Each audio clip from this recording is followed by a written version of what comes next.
So in this Google Docs tutorial, I will be showing you guys how to edit paper size on a Google Doc. So for example, if you were to wanted to change this paper, sort of how it looks, go to the top left, press on the search menu, then select on page setup, then under pages right here. You can scroll down to paper size and you can go ahead and change this. So if by default for me it's 8.5 by 11, but if you wanted to go ahead and do this to more of like a legal document, you can do that. You can press OK.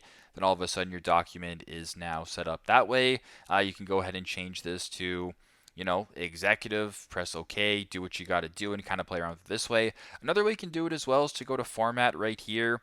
Then I want you to scroll down to where it says page orientation. You can go ahead and change it to landscape or portrait if you want, but once again, go to the search bar right here, page setup, paper size, select what you're looking for, press OK, and then you can proceed that way. So that is how to edit the paper size on Google Docs. Thanks again for watching, and hope this helps.